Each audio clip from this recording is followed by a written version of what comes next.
بسم الله الرحمن الرحيم الحمد لله وكفى والسلام على عباده الذين اصطفى أما بعد فأعوذ بالله من الشيطان الرجيم بسم الله الرحمن الرحيم رب اشرح لي صدري ويسر لي أمري واحلل عقدة من لساني يفقهوا قولي صدق الله العلي العظيم۔ محترم حضرات، گزشتہ سورہ فاتحہ کی فضیلت اور اس کا تعارف آپ حضرات کی خدمت میں پیش کیا تھا۔ آج انشاءاللہ تعالی سورہ فاتحہ کا ترجمہ اور اس کی مختصر تفسیر پیش کرتا ہوں۔ سورہ فاتحہ میں 7 آیتیں ہیں۔ سورہ فاتحہ مکی صورت ہے اور اس میں ایک رکوع ہے۔ ترجمہ کرنے میں ترتیب یہ ہوگی کہ ایک آیت کو پڑھا جائے گا، اس کا ترجمہ کیا جائے گا، اور جہاں تفسیر کی ضرورت ہوگی وہیں پر تفسیر کی جائے گی۔ بسم اللہ الرحمن الرحیم، شروع اللہ کے نام سے جو سب پر مہربان ہیں، بہت مہربان ہیں۔ الحمدللہ رب العالمین، تمام تعریفیں اللہ کی ہیں جو تمام جہانوں کا پروردگار ہے۔ الرحمن الرحیم، جو سب پر مہربان بہت مہربان ہے۔ مالک یوم الدین، جو روز جزا کا مالک ہیں۔ ایاک نعبد و ایاک نستعین، اے اللہ ہم تیری ہی عبادت کرتے ہیں اور تجھ ہی سے مدد مانگتے ہیں۔ اہدنا الصراط المستقیم، ہمیں سیدھے راستے کی ہدایت عطا فرما۔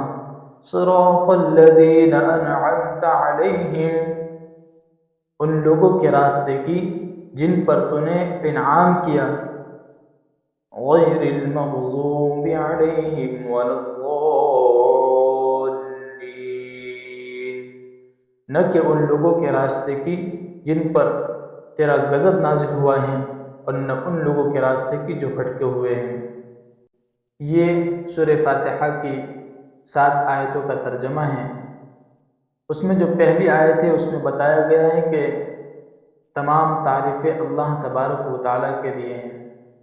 مثال کے طور پر اگر آپ کسی عمارت کی تعریف کریں تو در حقیقت میں وہ اس کے بنانے والے کی تعریف ہوتی ہے، اور اس کے بنانے والے کو جو صلاحیت عطا کی گئی ہیں وہ اللہ تبارک و تعالیٰ کی جانب سے عطا کی گئی ہیں۔ تو پتہ یہ چلا کہ اس کائنات میں جس چیز کی بھی تعریف کی جائے وہ بالآخر اللہ تبارک و تعالیٰ ہی کی تعریف ہے، کیونکہ وہ چیز اسی کی بنائی ہوئی ہے۔ رب العالمین میں تمام جہانوں کا پروردگار کہہ کر اس بات کی طرف اشارہ کیا گیا ہے، انسانوں کا جہان ہو یا جانوروں کا جہان ہو، جمادات کا جہان ہو یا نباتات کا جہان ہو، آسمانوں کا جہان ہو یا سیاروں کا، یا ستاروں کا جہان ہو یا فرشتوں کا، سب کی تخلیق اور پرورش اللہ تبارک و تعالیٰ ہی کا کام ہے۔ اور ان تمام جہانوں میں جو کوئی چیز قابل تعریف ہیں وہ اللہ کی تخلیق اور شان ربوبیت کی وجہ سے ہے، اللہ تبارک و تعالیٰ کے رب ہونے کی وجہ سے ہیں۔ اور اس کے بعد جو دوسری آیت ہے الرحمن الرحیم، اس کی مفصل تفسیر بسم اللہ الرحمن الرحیم کے شروع میں کر دی گئی۔ تیسری جو آیت ہے مالک یوم الدین، کہ روز جزا کا مالک اللہ تبارک و تعالیٰ ہے۔ روز جزا کا مطلب یہ ہے کہ وہ دن جب تمام بندوں کو ان کے دنیا میں کیے ہوئے اعمال کا بدلہ دیا جائے گا۔ تو یوں تو روز جزا سے پہلے بھی کائنات میں ہر چیز کا اصلی مالک اللہ تعالیٰ ہی ہیں، لیکن یہاں خاص طور پر روز جزا کے مالک ہونے کا ذکر اس لیے کیا گیا کہ دنیا میں اللہ تبارک و تعالیٰ نے انسانوں کو بہت سی چیزوں کا مالک بنایا ہے، جیسے کوئی گھر کا مالک ہے، کوئی دکان کا مالک ہے، کوئی زمین کا مالک ہے، کوئی علاقے کا مالک ہے۔ اگرچہ یہ جو ملکیت ہے یہ ادھوری اور وقتی ہے، لیکن ظاہری صورت کے لحاظ سے یہ ملکیت ہی ہے۔ تو اس آیت کریمہ میں یہ بتا رہے ہیں کہ قیامت کے دن جب جزا اور سزا کا مرحلہ آئے گا تو یہ انسانوں کے پاس جو ادھوری اور وقتی ملکیتیں ہیں یہ بھی ختم ہو جائے گی۔ وہاں کسی کی کوئی ملکیت نہیں رہے گی، وہاں صرف اللہ تبارک و تعالیٰ ہر چیز کے مالک رہیں گے، اسی کو اس آیت کریمہ میں بتا رہے ہیں۔ اس کے بعد کی جو آیتیں ہیں اس میں اللہ تبارک و تعالیٰ کی جانب سے بندوں کو اللہ سے دعا کرنے کا طریقہ سکھایا جا رہا ہے، اور اسی کے ساتھ ساتھ یہ بھی بتایا جا رہا ہے کہ اللہ تعالیٰ کے سوا کوئی کسی قسم کی عبادت کے لائق نہیں ہے۔ عبادت کے لائق اللہ تبارک و تعالیٰ کی ذات ہیں۔ اللہ تبارک و تعالیٰ کے علاوہ کسی سے مدد بھی نہیں مانگنی چاہیے اور کسی سے سوال بھی نہیں کرنا چاہیے۔ اسی کو بتایا جا رہا ہے ہر کام میں حقیقی مدد اللہ تعالیٰ ہی سے مانگنی چاہیے، کیونکہ صحیح معنی میں کارساز اس کے سوا کوئی نہیں ہو سکتا۔ دنیا کے بہت سے کاموں میں بعض اوقات کسی انسان سے جو مدد مانگی جاتی ہے وہ اسے کارساز سمجھ کر نہیں مانگی جاتی، بلکہ اسے ایک ظاہری سبب سمجھ کر مانگی جاتی ہیں۔ تو ظاہری سبب سمجھ کر بندوں سے مدد مانگی جا سکتی ہیں، مگر اسے کارساز سمجھ کر، اسے اپنا حاجت روا سمجھ کر کوئی مدد نہیں مانگنی چاہیے۔